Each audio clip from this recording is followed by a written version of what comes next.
Hello and welcome back to Amazing Mind. If you've just joined us, we have as our next guest, David Brownstein. Now, David Brownstein is the president and founder of Hollywood Coaching. And I'm going to check my notes because I want to get this right. He was featured in the New York Times article on coaching in Hollywood, and he has coached writers, producers, directors, music professionals, executives in film and television at ABC, CBS, NBC, HBO, ICM, William Morris, and too many to mention.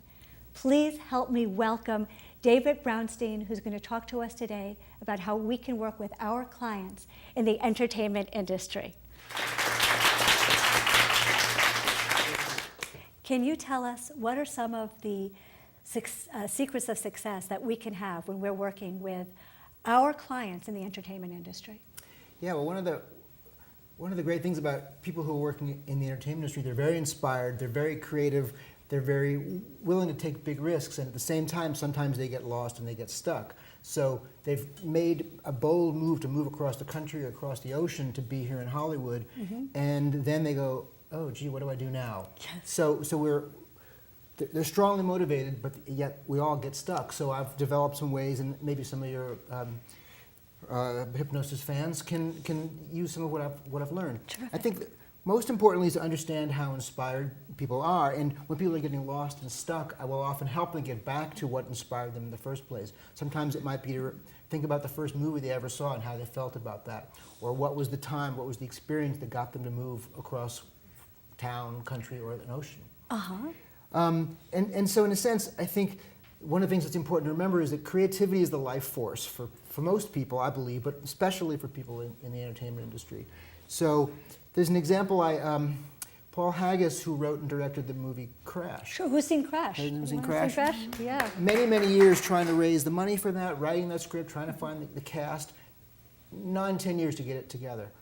In the middle of filming, Paul, the director and writer, had a heart attack. They shut down production for a little while. The doctors all said, look, your health is delicate. We think we're going to have to shut down. Maybe we should find another director to finish the movie for you because we think it'll be adverse to your health. And Paul said, if you do not let me finish this movie, then I will surely die. Wow. So in his case, being connected with what mattered to him gave him energy, gave him life force. He finished the film. They had a nurse. He was in a hospital bed on the set. Wow. But him being connected to what mattered to him helped him heal rather than, oh, rest, you have to rest. And he would have been at home going, oh my God, I didn't get to finish my movie. In other words, he would have been alive, but would he really have been living? Yes, the doctors didn't quite have the right perspective on that. So I think it's important to help people connect with what matters, what brings them life force, which in my belief is it's creativity. Sure. So reconnecting with what brought you to this business in the first place and understanding that creativity can be synonymous with life force. I think it is. I think people feel alive. I mean, often I'll be working with a client and they can't decide which project to work on. And I don't say, I think you should do this, I think you should do that. What I say is, did you notice how your voice sounded when you talked about this project, Yes. that project? And they go, oh, you're right, I should do that project. So I didn't tell them what they should do, but I just helped them reflect on how they felt about it, Sure. and it made it clearer. I'll give you an example of something else we talked about. Was a TV writer I was working with he left the show after 2 seasons of the show. He was not happy on it. His agent and manager had found a new deal for him to get to write. They pitched it, they sold it, they had a check the check was about to flow, but he could not write it, and he came to me and he said, I can't write this thing, help me finish writing this thing.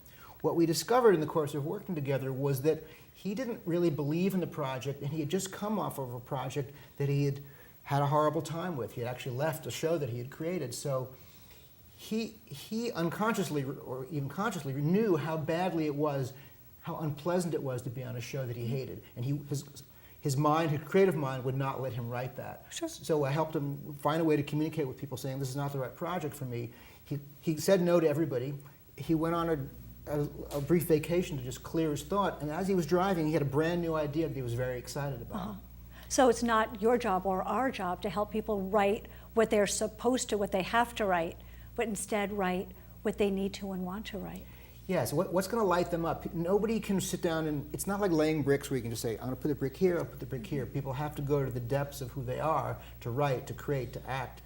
And it's our job to help them find the area, remove the blocks so that they can create what they need to create. What other strategies can we use? Well, and so when someone is reconnected, I give them a homework assignment between coaching sessions.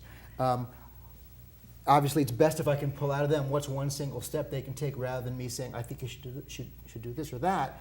But I like to make it as small as absolutely possible so that it sort of circumvents all their negative thoughts and beliefs about why they can't do it.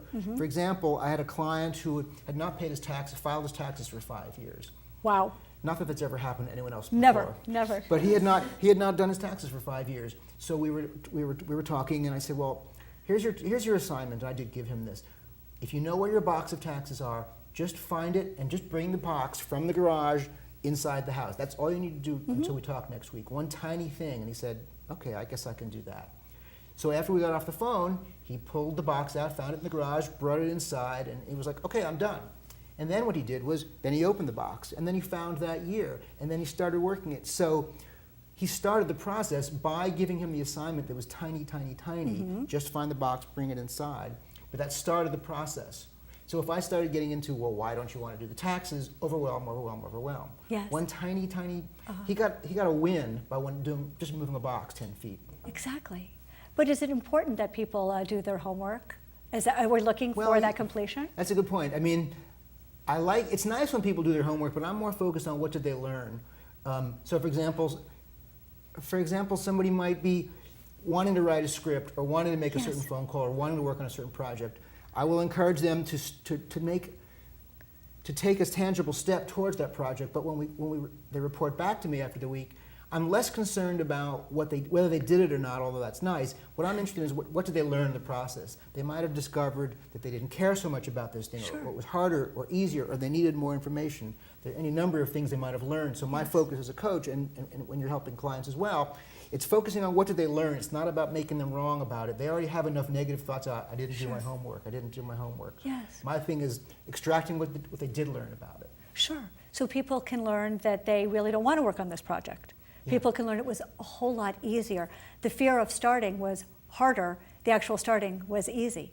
Well, yeah, and often clients of mine, creative people have so many ideas and so many projects they want to do, they get overwhelmed about which one to start with. My feeling is, whatever you're excited about, it doesn't really matter. You will end up doing the one that matters to you right now. Sure. So pick one, even if after the first week you might decide, I'm not going to do this is wrong. Great, now we're going to move on to number 2. Now we're moving on to number 3. So it doesn't matter where you start, just start with something simple. Sure. Sometimes my clients, and when we're working with people in all aspects of hypnotherapy or moving forward in life, just have that overwhelming feeling, it's never going to be good enough. Do you run into that as well? Absolutely. I think almost everyone does, and especially creative people. One of the things I like to encourage people to do is to focus on completion and not on perfection. Completion, not completion, not perfection. Not perfection. Hey, I'm going to use that as post-hypnotic suggestion. That's a pretty good one. Okay. Tell me what you mean about it and expand on it. Well, again, the good news about when we're focusing deep on something, we think of all the things that we should do and how it should be perfect, and we visualize it in depth and in detail, and that's great, and that motivates us. But sometimes the process of making something happen, things go a little bit differently. So we have to think. Well, like there's an example that Woody Allen gave a long time ago. He was once asked, why does he never watch his films when they're done? He doesn't watch his films when they're done? No, he writes them, casts them, shoots them. Once they're finished, never looks at them ever again. Wow. Why? And so he says in the beginning, while he's making them, he thinks it's going to be perfect. It's going to be Bergman. It's going to be Fellini. It's going to be the most incredible thing. Yes. And he said, and every day in his mind, the truck rolls in with fresh compromises. So he couldn't get the actor he wanted. He wasn't as good as he thought he was. He couldn't find the right way to express it. And so he goes, here's what I'm looking for. It's not what I pictured. I'm moving on. It's fine. And this is a man who's made a movie every year for 30 years. So he doesn't let perfection interfere with completion. Yeah. He lets it go. And I think that's part of the creative process is we have something in mind, we create it, we build it, we develop relationships, we take actions, and then it looks a little bit different than we expected. And we go, that's not what I pictured, but actually that's pretty great. Yes. So sometimes we just get to learn to accept it for what it is, and that's a great skill as well. So yeah, perfection, completion, not perfection. All right, cool. Now, since this is a hypnotherapy show, do you have any other great post-hypnotic suggestions that we can use? I just happen to have brought some. Shocking. little thing we call pre-production in the house. Yeah, that's right. Pre-production, everybody, write that down. Well, there's a great quote from Walt Disney, the man who created the Walt Disney Studios. But Walt Disney had a great quote. He said, "We don't make movies to make money. We make money to make movies." Wow. Yes, and that's like not living to work, but working to live. Well, yeah, that's one of the things that makes the entertainment industry unique, is that people are so passionate about the stories they're getting to tell, or how they feel when they're doing it, that money is not the motivating factor initially. So when you're working with your clients, that's partly why getting them reconnected with what their creativity is will do a lot for them. The downside of that can be they may need help focusing on their money issues. Oh, yeah, and you do that too. And we can do that too. Absolutely. Yeah, because are there people who are good at both? Yes, but usually if people are better at one than the other. So if you become focused on the money, can you lose the creativity?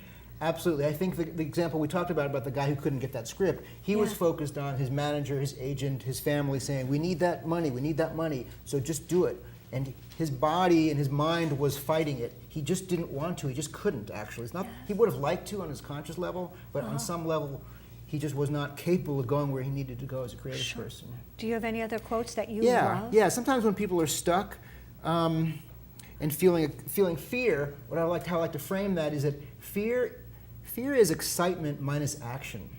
Yes, it is. So we might be feeling something, and if we're sitting on our chair, we'll feel afraid. But if we go, I'm feeling excited about this thing, actually now I'm going to go do it, then we start to feel excited about it. So you actually substitute the action for anxiety. Yeah, I'd say we add action to the fear, and then it creates excitement. Beautiful. It's a little formula for success there. Good. And I think I'll start with one last piece is, if you give birth to the genius within you, it will free you. If you do not give birth to the genius within you, it will destroy you. Yes. So people have to know what really matters, because as we started with today, the life force is what animates us and moves us. And if we're not doing that, we feel blocked, we feel depressed, we feel lethargic, we feel fearful. So it's always about getting people to what they're passionate about, what they're excited about.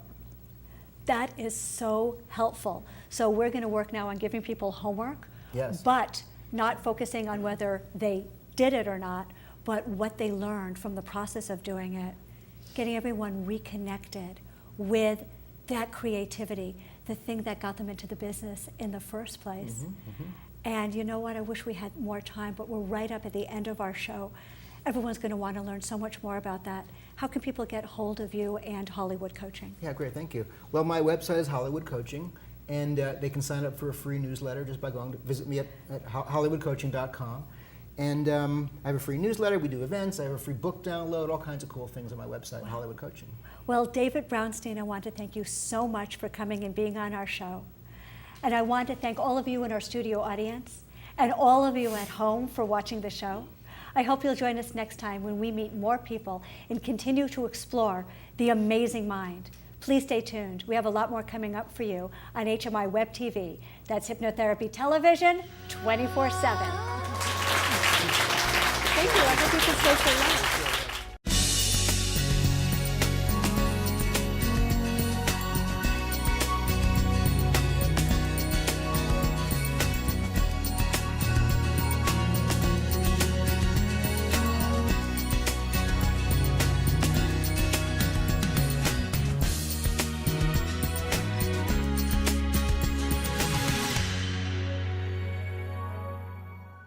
Gee, what do I do now?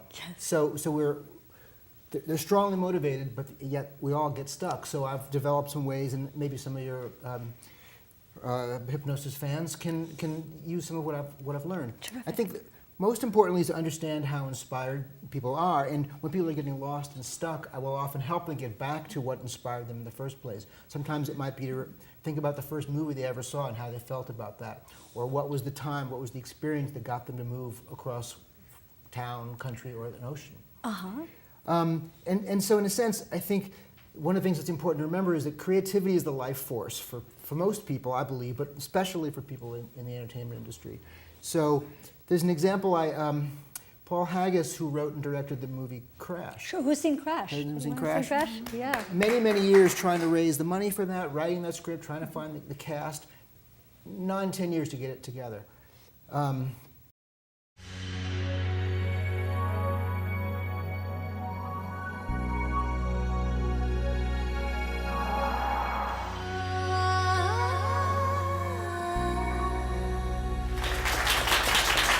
and welcome back to Amazing Mind. If you've just joined us, we have as our next guest David Brownstein. Now, David Brownstein is the president and founder of Hollywood Coaching. And I'm going to check my notes because I want to get this right. He was featured in the New York Times article on coaching in Hollywood, and he has coached writers, producers, directors, music professionals, executives in film and television at ABC, CBS, NBC, HBO, ICM, William Morris, and too many to mention.